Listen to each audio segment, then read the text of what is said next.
Just ஒரு வீக்கமா இருந்தாலும் அது ஸ்ப்ரெயின் தான். ஃபுல்லா கட் ஆனாலுமே அது ஒரு ஸ்ப்ரெயின் தான். அதாவது வீக்கம்னா கிரேட் 1 அப்படின்னு சொல்லலாம். ஃபுல்லா கட் ஆயிடுச்சுன்னா கிரேட் 3 அப்படின்னு சொல்லலாம். விளையாட்டு அப்படின்னா எப்படி நம்ம ஒரு சைக்கிள் ஓட்ட கற்றுக்குறோம் அப்படின்னா விழுந்து தான் ஆகணுமோ, அதே மாதிரி விளையாட்டு அப்படின்னு வரும்பொழுது கண்டிப்பாக அது இன்ஜுரி ஆகக்கூடிய வாய்ப்புகள் ரொம்பவே அதிகமாக இருக்குது. அதில் விளையாட்டு அப்போ ஆகும்பொழுது மோஸ்ட்டாக அது டிஸ்லொகேஷன் அப்படின்னு சொல்லுவாங்க. அதாவது அந்த பால் வந்து அந்த கப்பை விட்டு விலகிடும். எந்த இன்ஜுரியாக இருந்தாலுமே ஒரு 2-3 நாளில் தன்னால் மைல்டான பெயின் இருந்து அது சரியாக ஆகலைன்னா டாக்டரை கண்டிப்பாக பார்த்துக்கிறது நல்லது. இப்போ grip அதிகமாக தேவைன்னா ஸ்ட்ரைக்ஸ் வச்சு போடுற மாதிரி, இல்லை ஜம்ப் நிறையா பண்ணணுன்னா அதுக்கேற்ற மாதிரி ஃபுட்வேர்லாம் நிறைய பண்ணுற மாதிரி நிறைய அட்வான்சஸ் வந்துருச்சு. அது கரெக்டான ஃபுட்வேரை போட்டுட்டு விளையாடும்போது நிறைய இன்ஜுரிஸுமே ப்ரிவென்ஷன் பண்ணலாம். ஃபுட்வேர் கரெக்டாக இல்லாததுனால நம்ம ஒரு வேகத்தில் விளையாடும்போது அது நமக்கு ப்ரொடெக்ஷன் கொடுக்காம நம்ம கீழே விழுந்து அடிபடுறதுக்கு வாய்ப்பு இருக்குது. ஆங்கிள்லேயோ நீலையோ அடிபட வாய்ப்பு இருக்குது. கேர் ஸ்போர்ட்ஸ் நேயர்களுக்கு வணக்கம். நம்ம கூட டாக்டர் சசீந்தர் சார் இருக்காரு, ஆர்த்தோஸ்கோபிக் அண்ட் ஸ்போர்ட்ஸ் சர்ஜன். சார் வணக்கம். வணக்கம் சார். நிறைய ஸ்போர்ட்ஸ் பீப்புள் வந்து நம்ம பார்க்குறோம் சார். நிறைய ஸ்போர்ட்ஸ் பீப்புளுக்கு வந்து அவங்களுக்கு என்ன இன்ஜுரி வரும் அப்படின்றதே தெரிய மாட்டேங்குது. என்னென்ன மாதிரி இன்ஜுரிஸ் வரதுக்கான சான்சஸ் இருக்குது, அது வந்தால் என்ன சார் பண்ணணும்? ஓகே, நம்ம ரொம்ப காமனாக நம்ம விளையாடுற ஸ்போர்ட்ஸ் அப்படின்னு பார்த்தா கிரிக்கெட், ஃபுட்பால் அப்படின்னு சொல்லலாம். இதில் நிறைய ரொம்ப காமனான ஒரு ஆக்டிவிட்டி அப்படின்னு பார்த்தா ஜம்பிங் அப்படின்னும்பொழுது ஒருவேளை ஸ்டெபிலிட்டி விட்டு போச்சுனாலும் ஒரு மிஸ்ட் ஸ்டெப் ஆச்சுனாலும் மசில் புல் ஆகிறதுக்கு வாய்ப்பு இருக்குது. அதில் ரொம்ப காமனாக புல் ஆகிற மசில் வந்து ஹாம்ஸ்ட்ரிங் மசில் அப்படின்னு சொல்லுவோம். அதாவது புல் அப்படின்னா என்னென்னா, அந்த பர்டிகுலர் மசில் வந்து வார்ம் அப் சஃபிஷியண்ட்டாக இல்லாதப்போ, அது ஆக்டிவேட் ஆகாமல் இருக்கிறப்போ நம்ம ஜம்ப் பண்ணும்போது அதுக்கு எக்ஸசிவ் ஃபோர்ஸ் ஆகிடுது. அப்போ வந்து அது ஸ்ப்ரெயின் ஆகிடுது. ஸ்ப்ரெயின்ன்றது ஜஸ்ட் ஒரு வீக்கமாக இருந்தாலும் அது ஸ்ப்ரெயின் தான். ஃபுல்லாக கட் ஆனாலுமே அது ஒரு ஸ்ப்ரெயின் தான். அதாவது வீக்கம்னா கிரேட் 1 அப்படின்னு சொல்லலாம். ஃபுல்லாக கட் ஆகிடுச்சுன்னா கிரேட் 3 அப்படின்னு சொல்லலாம். இந்த மாதிரி மசில் புல் ரொம்பவே காமனாக நடக்கலாம். ஆனால் அதுவே இன்னும் கொஞ்சம் ஒரு ஃபோர்ஸ்ஃபுல்லாக நடக்கும்போது, இல்லை ஜாயிண்ட் ஃபார் எக்ஸாம்பிள் முட்டி வந்து ட்விஸ்ட் ஆகும்போது அது லிகமெண்ட் டேராக கூட ஆகலாம். மசில்ன்றது ஜாயிண்ட்டுக்கு வெளியே இருக்கிற ஒரு ஸ்ட்ரக்சர். லிகமெண்ட் ஜாயிண்ட்டுக்கு உள்ளாரையும் ஜாயிண்ட்டுக்கு பக்கத்துலேயும் இருக்கிற ஸ்ட்ரக்சர், ஜாயிண்ட்டோட ஸ்டெபிலிட்டிக்கு தேவையான ஸ்ட்ரக்சர்ஸ். சார், நான் நீங்கள் சொன்ன மாதிரி கிரிக்கெட்லேருந்தே ஸ்டார்ட் பண்ணோம் அப்படின்னா, இப்போ ரீசெண்டாக இந்தியன் டீம் வந்து நிறைய இன்ஜுரிஸ் வந்து நம்ம பார்க்கலாம். இப்போது ரீசெண்டாக ஹார்திக் பாண்டியாவுக்கு வந்து குவாட்ரிசெப்ஸ் இன்ஜுரி அப்படின்னு சொல்லி வருது. இப்போது அவங்களுக்குலாம் எப்படி சார், இப்போ நம்ம மேஜராக நம்ம காலில் அடிப்படும், கையில் அடிப்படும், அவங்களுக்கு எப்படி சார் அந்த மாதிரி இன்ஜுரிஸ்லாம் வருது? ஓகே, ஸோ விளையாட்டு அப்படின்னா எப்படி நம்ம ஒரு சைக்கிள் ஓட்ட கற்றுக்குறோம் அப்படின்னா விழுந்து தான் ஆகணுமோ, அதே மாதிரி விளையாட்டு அப்படின்னு வரும்பொழுது கண்டிப்பாக அது இன்ஜுரி ஆகக்கூடிய வாய்ப்புகள் ரொம்பவே அதிகமாக இருக்குது. நம்ம பண்ணக்கூடிய விஷயம் என்ன அப்படின்னா, ஒன்று இன்ஜுரி ப்ரிவென்ஷன். ஒரு இன்ஜுரியை முடிஞ்ச அளவுக்கு ப்ரிவென்ட் பண்ணலாம், இல்லை இன்ஜுரி சிவியாரிட்டியை குறைக்கலாம்.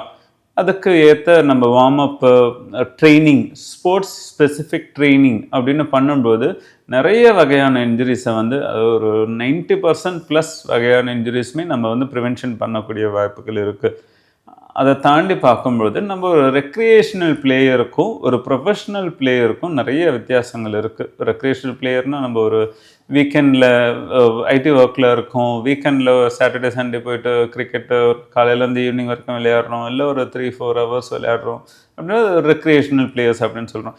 இல்லை ஸ்போர்ட்ஸு தான் ஒரு ப்ரொஃபஷன் அப்படின்னு சொல்லிட்டு விளையாடுறவங்களும் இருக்கிறாங்க. ஸோ அவங்க அந்த மாதிரி விளையாடும்போது அவங்களோட பெர்ஃபார்மன்ஸ் ரிக்குயர்மெண்ட்ஸ் ரொம்பவே அதிகமாக இருக்குது. அப்போது இந்த type of injury they have is totally different in comparison to recreational players. அந்த பெர்ஃபார்மன்ஸ் ரொம்ப அதிகமாக செட் பண்ணி விளையாடும்போது எந்த வகையான மசில் டேர் இல்லை லிகமெண்ட் டேரும் ஆகக்கூடிய வாய்ப்புகள் இருக்குது. ஆனால் அதுக்கு ஏற்ற மாதிரி அவங்க ப்ரிப்பேர்டாக நல்ல கண்டிஷன்டாக ஸ்ட்ரென்தண்டாக இருக்கும்பொழுது அந்த இன்ஜுரிஸ்லாம் அவங்க ப்ரிவெண்ட் பண்ண அவங்களுமே நல்ல ப்ரிகாஷன்ஸ் எடுப்பாங்க. சார், நான் இப்போது நிறைய கிரிக்கெட் சண்டேஸில் விளையாடும் போது எனக்கும் அந்த ப்ராப்ளம் இருந்திருக்கு. நிறைய பேர் சொல்லியும் கேட்டிருக்கு சார். என்னன்னா வந்து இந்த ஷோல்டரில் ஒரு ஃப்ரோசன் ஃபீல் ஒரு ஒரு த்ரோ பண்ணும்போதோ இல்லை வந்து நிறைய லைக் மூமெண்ட்டோ எதுவுமே பண்ண முடியாது. அது எதனால் சார்? இப்போது விளையாட்டு அப்படின்னு வரும்போது ஷோல்டர் இன்ஜுரி ஆகிறது ரொம்பவே காமனான விஷயந்தான். ஃபார் எக்ஸாம்பிள் கிரிக்கெட்டில் பவுல் பண்ணுறவங்க, இல்லை வாலிபாலில் ஹிட் அடிக்கிறவங்க, பேஸ்கெட் பால் விளையாடுறவங்களுக்கு ஷோல்டர் இன்ஜுரிஸ் ரொம்பவே காமனாக நடக்கக்கூடிய விஷயம். அதில் விளையாட்டு அப்போ ஆகும்பொழுது மோஸ்ட்டாக அது டிஸ்லொகேஷன் அப்படின்னு சொல்லுவாங்க. அதாவது அந்த பால் வந்து அந்த கப்பை விட்டு விலகிடும். இந்த மாதிரி விலகும்பொழுது ஜாயிண்ட்டு அப்படியே சிவியர் பெயின் இருக்கிறதுனால அப்படியே பிடிச்சிட்டு ரெஸ்ட், வலி தாங்க முடியாமல் ரெஸ்ட் எடுக்கிற மாதிரி இருக்கும். அந்த கையை மேலே தூக்க முடியாது. அந்த ஜாயிண்ட்டை அப்படி புஷ் பண்ணி சரி பண்ணி அதுக்கப்புறம் நார்மலாக ஆவாங்க. இல்லை அதுவும் முடியாதப்போ டாக்டர்கிட்ட போயிட்டு அந்த ஜாயிண்ட்டை ரெடியூஸ் பண்ணி அதுக்கப்புறம் நார்மலாக ஆகுறது உண்டு.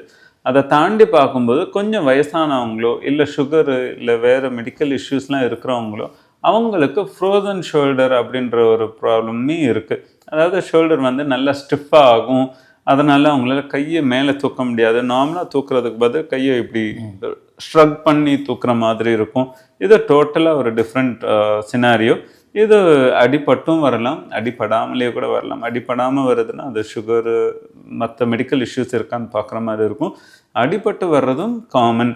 அதாவது ஷோல்டர் மேலே விழுறாங்க, இல்லை கையில் விழுறாங்க, ஷோல்டரில் இம்பேக்ட் ஆகுது, ஷோல்டருக்குள்ளார ஜவ்வு கிழிதுன்னும் பொழுது அதனால் வலினால் கையை மேலே தூக்காமலே இருக்கும்பொழுது அது ஷோல்டர் ஸ்டிஃப் ஆகி ஃப்ரோசன் ஷோல்டர் அப்படின்னு வர்றதுக்குமே நிறைய வாய்ப்பு இருக்குது. எந்த இன்ஜுரியாக இருந்தாலுமே ஒரு 2-3 நாளில் தன்னால் மைல்டான பெயின் இருந்து அது சரியாக ஆகலைன்னா டாக்டரை கண்டிப்பாக பார்த்துக்கிறது நல்லது. இல்லை ஆரம்பத்துலேயே ரொம்ப ஜாஸ்தி வலி வந்தது, ஏதோ ஒரு விலகலோ ஒரு சவுண்டு அந்த மாதிரி ஜாஸ்தியாக இருந்தது அப்படின்னா கண்டிப்பாக டாக்டரை முன்னாடியே பார்த்துக்கணும். இனிமேல் ஃபர்தர் இன்ஜுரி ஆகாமல் அந்த நேரத்துலேருந்து ட்ரீட்மெண்ட் ஸ்டார்ட் பண்ணி நல்லாவே ரெக்கவரி பண்ணலாம்.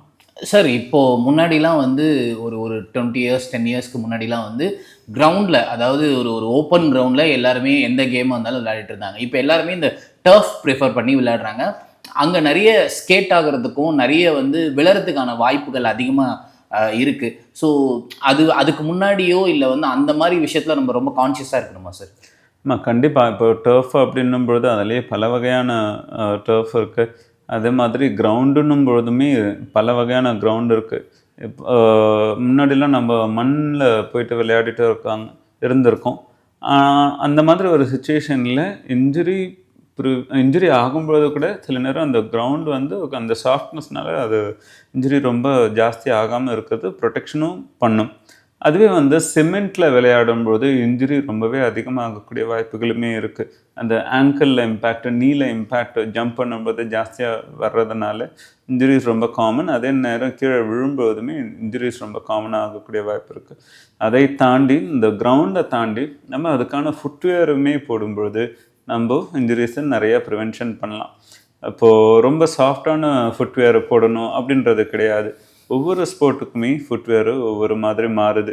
இப்போ க்ரிப் அதிகமாக தேவைன்னா ஸ்பைக்ஸ் வச்சு போடுற மாதிரி, இல்லை ஜம்ப்பு நிறையா பண்ணணுன்னா அதுக்கேற்ற மாதிரி ஃபுட்வேர்லாம் நிறைய பண்ணுற மாதிரி நிறைய அட்வான்சஸ் வந்துருச்சு. அது கரெக்டான ஃபுட்வேரை போட்டுட்டு விளையாடும்போது நிறைய இன்ஜுரிஸுமே ப்ரிவென்ஷன் பண்ணலாம்.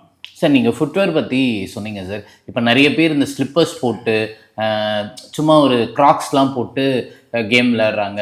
அதெல்லாம் வந்து இப்போ ஏதாவது ஒரு இஷ்யூ ஆகுது அப்படின்னா அது வந்து ஒரு மேஜரான கன்சர்னாக இருக்குமா சார்? ஏன்னா அதனால் ஆகிறதுக்கு வாய்ப்பு இருக்கா சார்? கண்டிப்பாக ஆகும். ஏன்னா இப்போ வந்து ஒரு விளையாட்டு அப்படின்னு வரும்பொழுது நம்ம எல்லாத்தையும் மறந்து நம்ம வந்து ஒரு டார்கெட் அச்சீவ் பண்ணுறது, ஒரு கோல் அச்சீவ் பண்ணுறது அப்படின்னு சொல்லிட்டு நம்ம விளையாடிட்டு இருப்போம்.